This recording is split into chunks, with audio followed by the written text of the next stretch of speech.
Bon bah les gars, déjà félicitations, Ouais. content d'être arrivé. C'est quoi le premier sentiment là qui vous vient?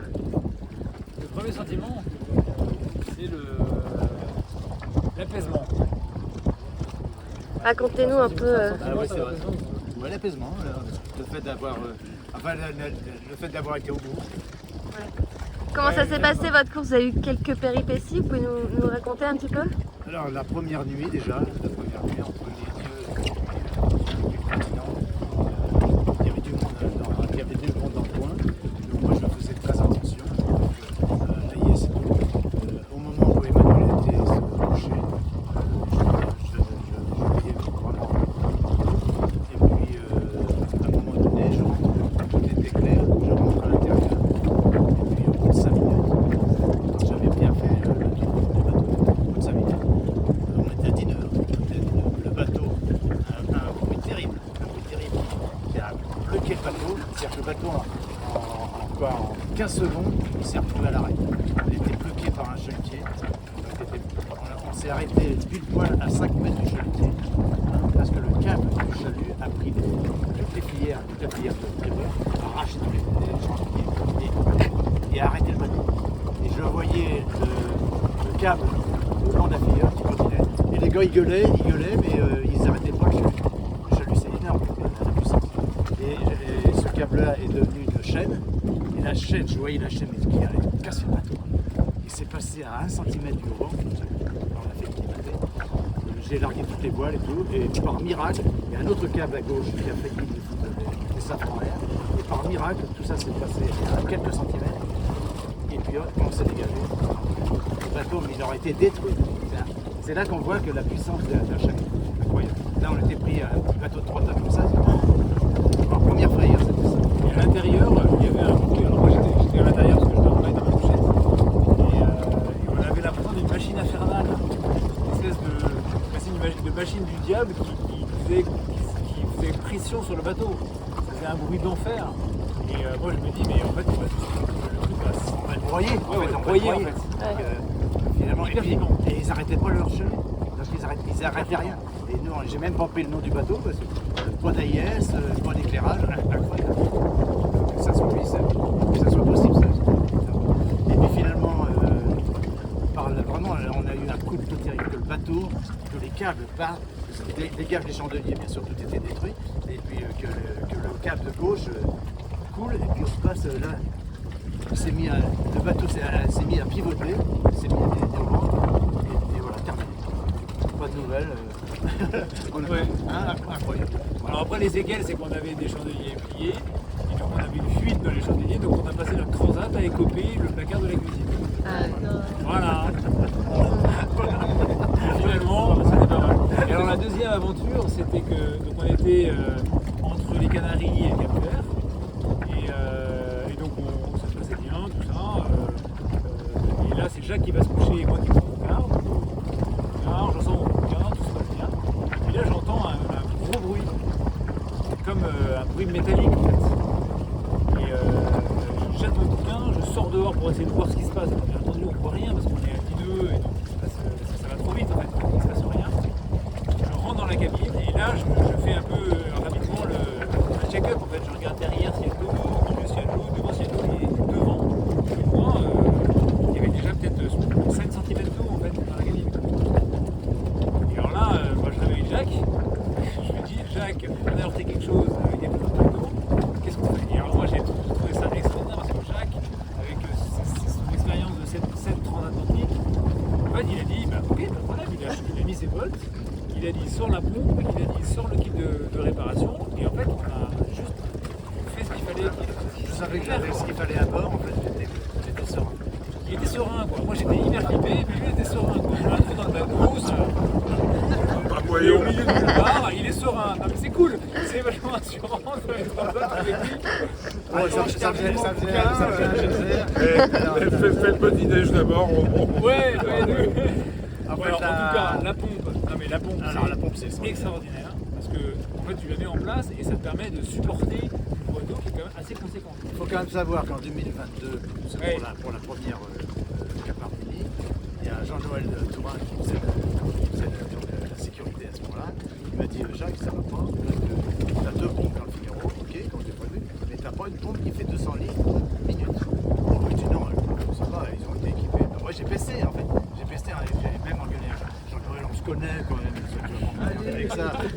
encore pour 500 balles pour acheter un truc comme ça. Et on n'a pas besoin. Ah, il a pas cédé. Il a pas cédé. Voilà, il a fait son boulot. Donc j'étais bon, et je peux te dire, je pense à lui là. Je bénis cette parce que 200 litres minute, hein, il faut.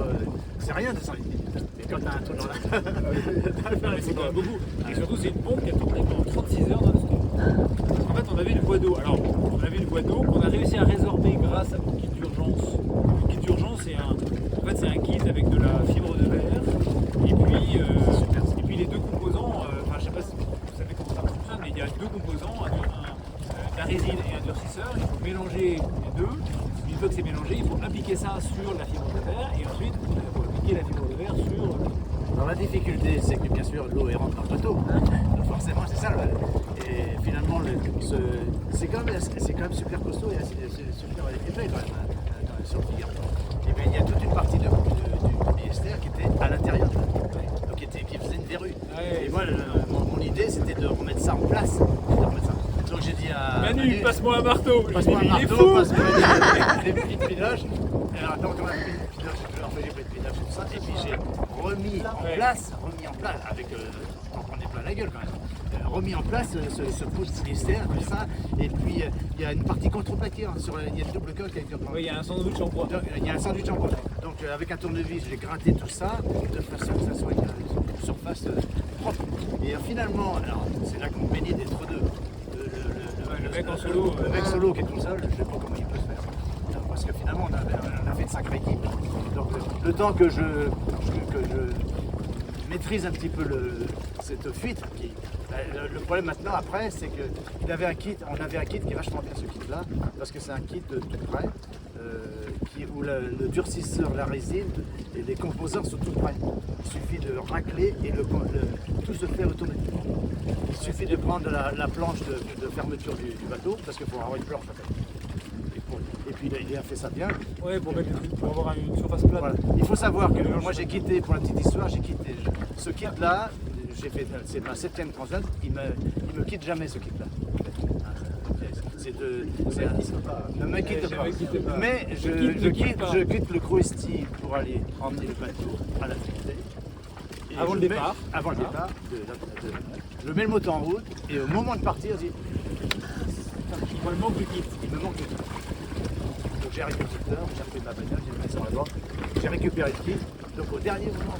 Et puis il faut savoir que la veille de l'accident, je dis à Manu, ça serait pas mal qu'on regarde la notice dessus. C'est quand même incroyable. Donc, alors finalement, là j'étais serein quand il y avait le trou parce que je savais que j'avais la pompe, j'avais tout ce qu'il fallait pour résorber. Où j'ai pas été serein, c'est qu'une fois que j'ai réparé, on a réparé, il fallait faire quand même 170 000, hein, 170 000 pour aller à Montello pour réparer. Et là, c'est 160 000. Et moi qui ne suis pas stressé, et là j'étais pas. Parce que je me suis dit, si ça repète, Oui, c'est ça. En fait, j'ai pas de solution. On n'a pas de solution. Pas de solution. Si ça pète, on n'a pas de solution. Et là, on n'a pas arrêté de jongler, de se mettre tribord à mur pour lever un petit peu le bateau, voilà. Il est vraiment en dessous. Ah ben oui. Et puis Ouais. alors, finalement, et puis à chaque fois qu'il y a de la vague, on choquait tout, on y va. En fait, j'étais pas tranquille parce que finalement, pourquoi ça fuyait? Parce qu'on a mis de la résine, mais quand vous mettez de la résine et sur quelque chose qui pousse tout le temps, Nous, on était très contents de vous voir arriver à Mindelo. ah bah oui. Et quand je suis arrivé à Mindelo, j'ai dit, ah ça y est, leur Odyssée est sauvée. C'était ouf, c'était bien. Bravo. Et puis on n'a jamais voulu abandonner parce qu'on va tout faire pour être dans les... Parce que je savais qu'il y avait des histoires de 70 heures là.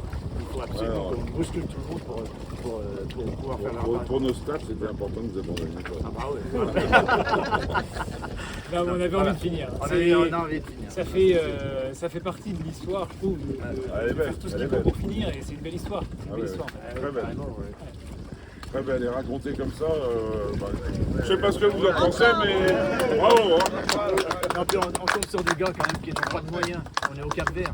on est tombé sur un gars du chantier, mais qui est extraordinaire. Il est super fort. Ah, il est super fort. Le mec qui lui donne Voilà. un tournevis et une pièce 12 et C'est incroyable. Et ce gars-là, tout est possible. Quoi. Donc, non, mais une grue, vous demandez une grue, mais nous on l'a commandé la grue il y a 15 ans en France, elle nous attend la grue, et personne ne veut l'acheter. Et tout ça, c'est politique. Voilà, ouais, voilà, il dit, ah mais c'est pas. Voilà. Il dit, non, mais on va trouver une solution. Ouais, ils sont super débrouillards. Non, mais même, Et puis après, on Non, mais- s'aperçoit qu'il a fait les chandeliers. En fait, il a on avait un problème NKE, avec un problème matériel NKE, avec une fiche NKE. Alors, ceux qui connaissent NKE savent que si tu as un problème physique avec NKE, tu es obligé d'aller chez NKE et ça te coûte 1000 balles. Et du coup, au début, on n'osait pas trop lui en parler. Tu vois. Puis à la fin, on lui a dit, bah, on a ce problème NKE. Il lui dit, mais pas de problème, vous me le laissez 6 heures. Et le mec, il a pris le boîtier NKE, il a récupéré un connecteur NMEA, qui se trouve assez facilement. Oui, Voilà. il me Et dit, puis, moi il je l'a récupère branché des sur pièces, son je mets ça dans des cartons, je vais me démerder. Et il nous a réparé le truc quoi. Et du coup on est reparti avec un truc NKE Ah oui, au parce top. qu'on n'est pas serein avec nos pilotes. On avait retraversé avec on se dit merde, on va barrer 24 heures sur 24. Et puis il nous a dépanné ça. Et tu nous as dépanné ça, mais c'était. Moi Et j'ai donc, croyé. adresse à conserver. Hein. Ah ouais, ça me savait. Et à nous donner, parce que Ouais, bah alors. on sait jamais. Voilà. Oui, Oui, lui il parle un peu français. Ouais. Il parle pas mal français. Ouais, non, justement, c'est un des rares qui parle français. Ah ouais, donc, Ouais, exactement. Ouais. non, mais c'est un gars qui ça fait 19 ans qu'il est en chantier. Il a fait tous les métiers. Non, mais il y a beaucoup de français. Il est passionné. Quoi, donc, quand tu tombes sur un gars comme ça, c'est. 50% des bateaux, c'est. Ok, super. Une deuxième petite question, parce que j'ai posé qu'une question en fait. Et après, on va s'arrêter là. Mais pour l'association, ouais, vous représentez l'asso Loire Odyssée, un petit mot là-dessus, sur l'asso? Nul n'est censé ignorer la loi. C'est ce que j'ai retenu. Bah, nous, on a mis notre t-shirt de Loire Odyssée, mais avec le. Avec le drame, on a mis des vestes de car. C'est une association Moi, je trouve que tu devrais floquer des vestes de car. Bah oui, on va pousser à ça. C'est une association à l'est d'Angers. Alors, moi, j'habite à 10 minutes, hein, et qui préserve la Loire en fait, hein, qui fait des actions au niveau des écoles pour préserver la Loire. Et donc finalement, quand on cherchait une association, ma femme en faisait déjà partie. Je me dis tiens, c'est une bonne idée ça. Hein, et puis donc moi je suis engagé avec eux pour faire des conférences donc, dans les écoles. Donc, je suis rendu à 13 conférences, donc à chaque fois je fais un petit film. Et donc je vais dans les écoles pour justement montrer ce qu'on peut. Là c'est une course qui se veut propre, donc voilà, il n'y a pas de plastique, donc on met en avant tout ça, et effectivement, et c'est très bien perçu des jeunes. Et puis cette association fait plein d'actions, la Loire propre, donc ils font des actions pour reprendre les déchets sur le côté de la Loire, enfin bref, donc c'est pour ça on est très fiers de s'occuper de cette association. Super, merci beaucoup à tous les deux. Oui, voilà.